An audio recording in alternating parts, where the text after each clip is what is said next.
Jehovah's Witnesses are frequently warned of the dangers of social media. On the day I'm recording this, the front page article on jw.org is about smart smartphone usage. They made a cutesy whiteboard animation about social media safety, and the governing body themselves have called out platforms like YouTube and Twitter. Avoid sensationalism by saying something like, "Can you believe what I heard about this matter, or this person, or that person?"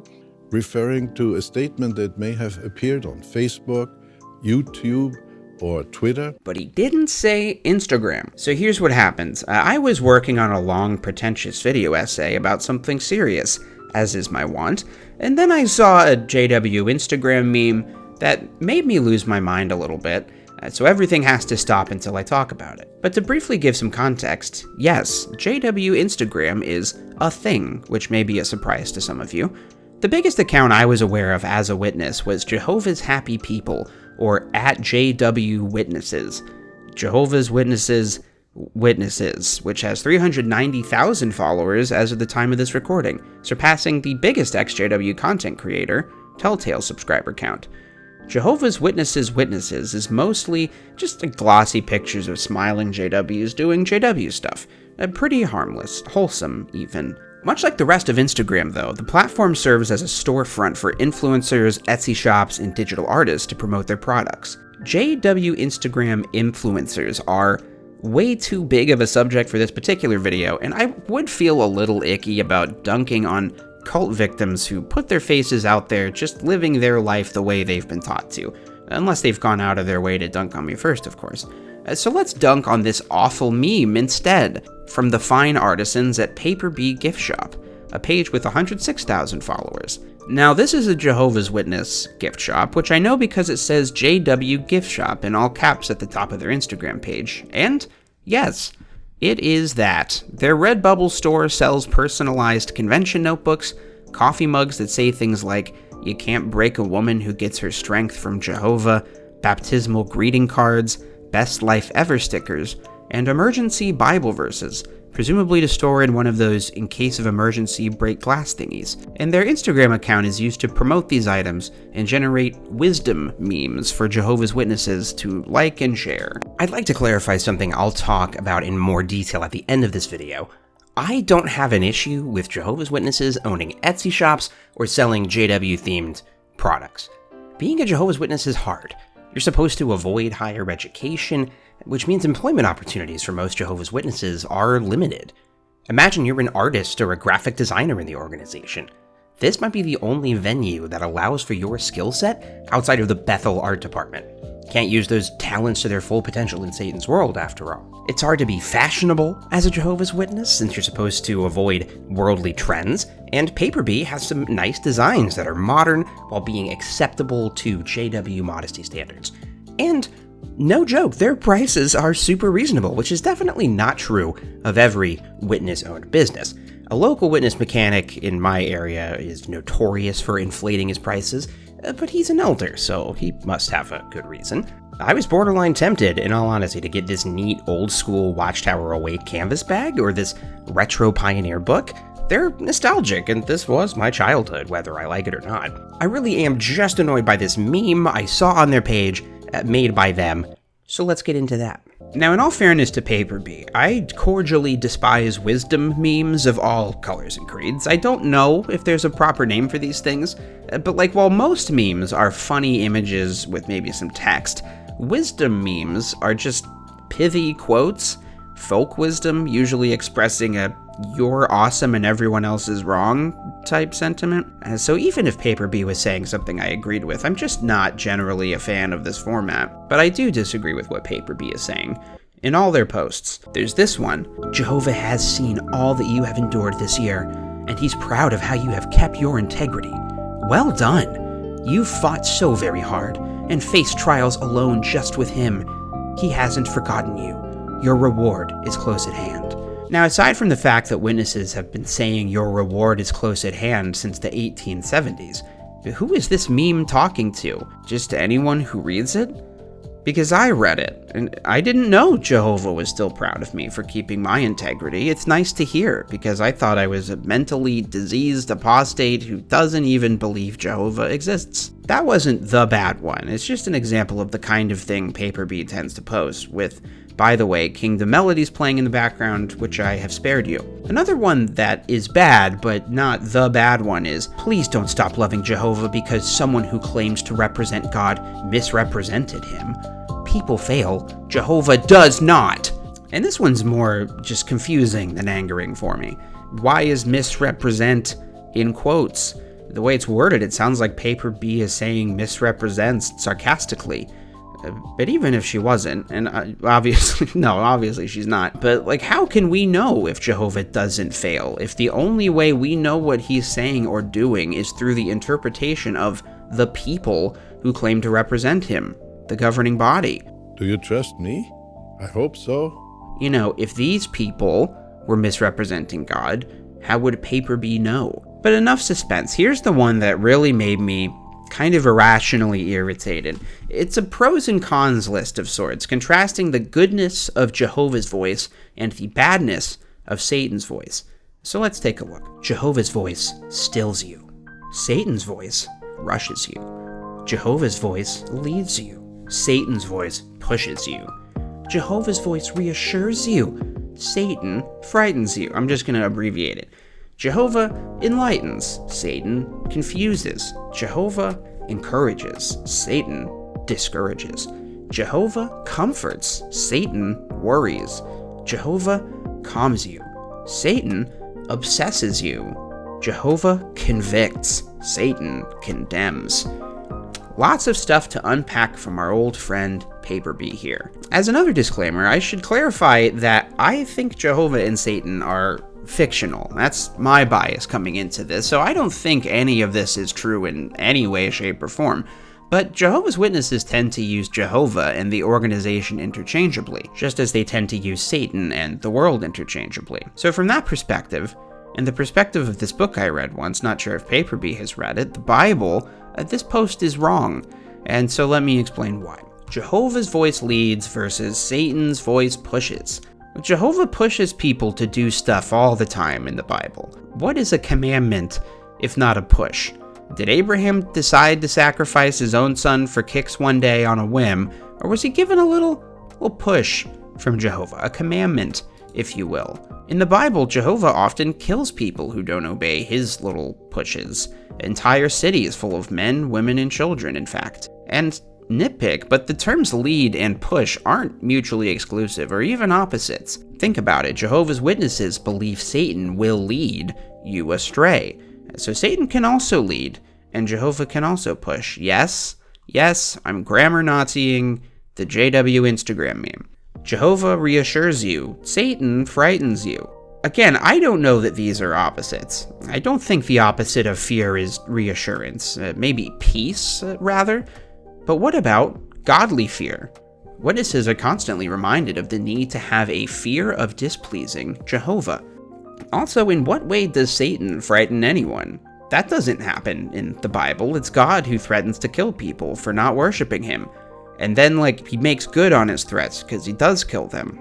So many people, in fact. If you're a Jehovah's Witness watching this and want a personal study project, search Wrath on Watchtower Online Library, WRATH, Wrath. Not the first half of Rathtars, the creatures from The Force Awakens, which I know is probably your first assumption. That's all a little frightening and violent. And not for nothing, the reassurance Paper Bee is referring to is the reassurance that if you're a faithful Jehovah's Witness, God won't kill you in Armageddon. Maybe. Only he can read your heart, of course, so boy, you really better hope that you're serving him fully. So even this reassurance is rooted in fear.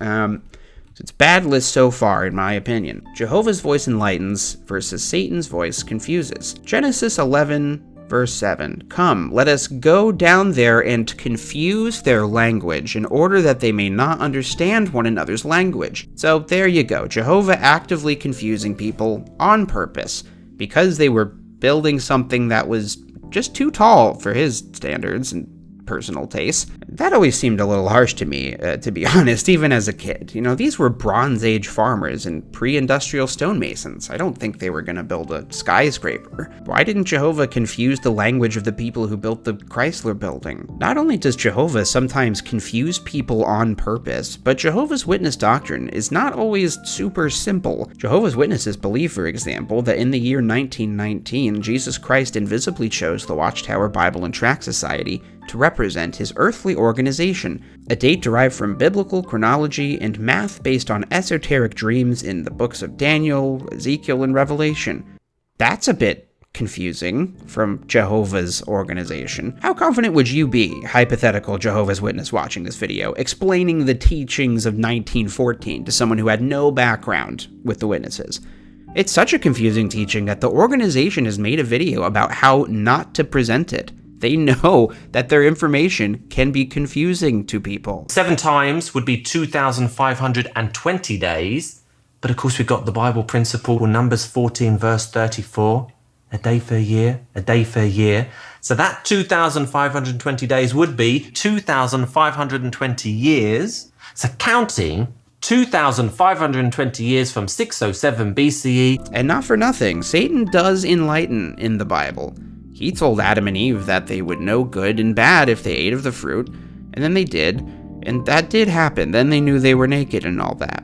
So he gave them knowledge, enlightenment, that God did not want them to have. The Enlightenment period of human history was very ungodly, so presumably we can thank Satan for that too. And this is just a small note or like a tip for Paper B. You could have done Jehovah enlightens, Satan frightens, which rhymes, so people will remember it, instead of using two unrelated words that can apply to both invisible entities. Jehovah's voice encourages versus Satan's voice discourages. There, see, that's the kind of rhyming I was talking about. Still wrong, though. Jehovah, the designer of marriage, so strongly discourages divorce. That's from the Watchtower, and it took me about 10 seconds to find, because Jehovah discourages things all the time. He discourages getting married outside the congregation. He discourages gay people from being gay. He discourages women from divorcing their abusive husbands. I'm being a little pedantic for the first time in the history of the channel, because I'm pretty sure what Paper B is trying to say is basically Jehovah makes you feel good and Satan makes you feel bad. But even Watchtower acknowledges that Satan can give people temporary pleasure, and Jehovah allows your temporary pain and suffering in this system. So no, this doesn't hold up either. Jehovah's voice comforts versus Satan's voice worries. When I was a Jehovah's Witness, I was very worried, almost all the time. Worried about not living up to Jehovah's standards and not making it into the new system. I was worried about stumbling people. I was worried about having wrong thoughts. I was worried about Satan and his demons trying to manipulate me. And this is a sincere question, a challenge to people in the comments. Is there an example in the Bible of Jehovah directly comforting anyone? I know Psalms calls Jehovah the God of all comfort, but when does God himself ever comfort anyone directly in the Bible? When Job was in excruciating pain and was like a little annoyed at God for not doing anything about, unbeknownst to him, Satan giving him all sorts of diseases and killing all his kids, Jehovah did not comfort Job. He told Job, "How dare you question me? I know better than you." He never was like, "I'm so sorry I had to put you through that. It was for a big test, you see. I'll explain everything." Satan doesn't comfort anyone either, of course, but Jehovah's Witnesses' worry surrounding Satan is something instilled by a Watchtower. They're sort of selling members the disease and the cure with that one. And thankfully, Satan's not real, and neither is Jehovah, so you don't have to worry about either of them. Jehovah's voice calms you versus Satan's voice obsesses you. I have to admit, I don't know what this means. I don't know what Satan obsesses you means. I don't think you can obsess someone. You can obsess over someone or something. You can, I guess, manipulate someone else into a state of obsession about something, but I don't really know what Satan is accused of doing here.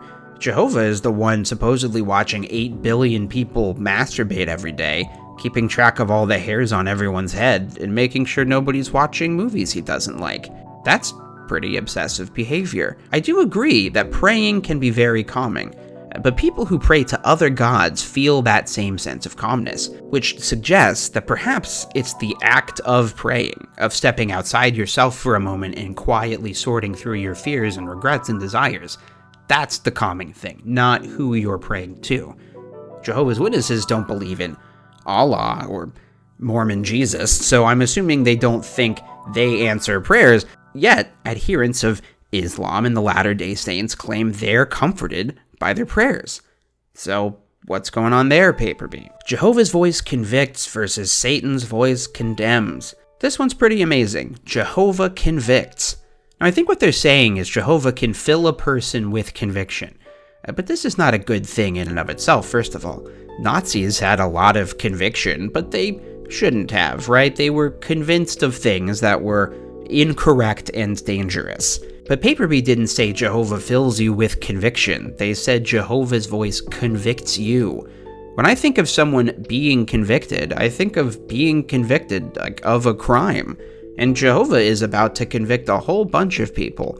People who he has, you might say, condemned. Just look up Jehovah Condemns on the online library. You'll find countless examples of Jehovah condemning things and people and entire nations. It's one of God's favorite hobbies, I would argue. He condemns entire cities to destruction. He's condemned the entire world other than Jehovah's Witnesses to destruction. He condemns gay marriage and sex. He condemns women from being elders. He's just, to the extent that Jehovah has a voice at all, he seems to always use it to condemn people or things. Or get this, Satan. Satan doesn't condemn anyone, to my knowledge, in the Bible. I guess a witness would argue that Satan himself is condemned to destruction by Jehovah. Or, it's confusing actually. Satan won't be destroyed in Armageddon, he'll be put in an abyss. Jehovah's Witnesses made up a verb that I really like actually, abyssed. Satan will be abyssed. And I wish this was a verb, because it's a fun one. And abyss is one of my favorite words, and movies, but spell check in the dictionary say no to abyssed. And then after Satan is locked in whatever the abyss is for 1,000 years, he'll be let out of the abyss to seduce and destroy any unfaithful Jehovah's Witnesses and resurrected people at the end of the first 1,000 years of paradise. Which is important to keep in mind as a Jehovah's Witness. Don't get worked up about this little Armageddon happening a few years from now, because after that, there's a guaranteed Armageddon round 2 happening 1,000 years after that. So this was a thing I was annoyed by, a thing by which I was annoyed, grammar Nazi to myself. As I mentioned earlier, I don't have an issue in principle with witnesses making money off of witness products. This guy wants money for nothing more than the pleasure of seeing his rubbery face on your television and the hypothetical Jesus movies. At least Paper B makes stuff a person could conceivably use. It does, however, speak to a cultural issue with the religion that often goes under-discussed. For many Jehovah's Witnesses, they are not just tied to the organization spiritually or through personal or familial relationships. They're tied to it financially. This is a high control group. It is impossible to leave with dignity, even in the best of circumstances. But most Jehovah's Witnesses do not have the best of circumstances. They may be struggling to get by with what low wages they have, and in many cases, those wages are being paid by another believer. Many Jehovah's Witnesses work for other Jehovah's Witnesses. A construction company, a mechanic shop, HVAC work, a window washing company, and yes, JW gift shops like this. Imagine if Paper B wanted to leave the organization. Imagine if they realize they're in a cult, realize they have unwittingly been making propaganda for that cult. That's a tricky situation. Paper B is obviously talented. They could make other designs, but finding a niche market and building a client base to the point where you can make a steady income, that's years and years of hard work. For members whose employment is tied to the organization, there is a whole other subconscious defense mechanism preventing them from examining their beliefs critically. This is to say nothing of people who literally work for the Watchtower Bible and Tract Society. Bethelites are at an extreme disadvantage if they want to break free. Let's say you're a Bethelite. You may have been doing manual labor that's hard to gussy up on a resume since you were 19. And even if you're working in a, quote, prestigious area like the video department, do you really want to show these sorts of videos in your demo reel? Jehovah's Witness leadership caution against the dangers of social media, but they have very smartly avoided banning it outright, because they know it works in their favor. Witnesses have formed their own ways of curating their online experience, and, like most of us, create a little bubble filled with just the things they like. Praying to Jehovah, having a kind of constant conversation with him, Jehovah would put me in a little bubble. I started feeling comfortable inside, and I was no longer under the bad influence of others. If you're a witness on Instagram who only follows other witnesses and you see witness wisdom memes and influencers all day on your feed, and you have a nice little boutique shop that can personalize your JW experience, all of this makes you feel, for lack of a better word, normal. You're not in one of those crazy cults where you can't go on the internet, you think to yourself, even though you can't actually name a cult that forbids the internet off the top of your head because you're a little afraid to Google the word cult for reasons you'd rather not dwell on. No, like everyone else who's normal, you're posting on TikTok, Facebook, Instagram, maybe not Twitter so much anymore, but Threads. Hey, have you heard about Threads? I can make an account right away from my Instagram, which has jw.org in the bio, so everyone knows I'm good association. Social media and shops like this add extra layers of protection against critical thinking. It embeds you in the community even deeper, all the while making you think your social circle is widening. This is how decentralized internet cults like QAnon and modern flat earthers are able to spread in the first place. Would you look at that? All sorts of people from all over the world believe the same things I do. I can just block all the annoying people who keep telling me to read critical journalism about my group, written by journalists who my leaders have assured me are lying about me being in a cult. I imagine witnesses watching this will protest to me rebutting this meme at all, because it's not from the organization. It's just some meme posted by some rando. But that's another benefit of these social media spaces. Imagine you're a Jehovah's Witness, which will be easy if you are one, of course.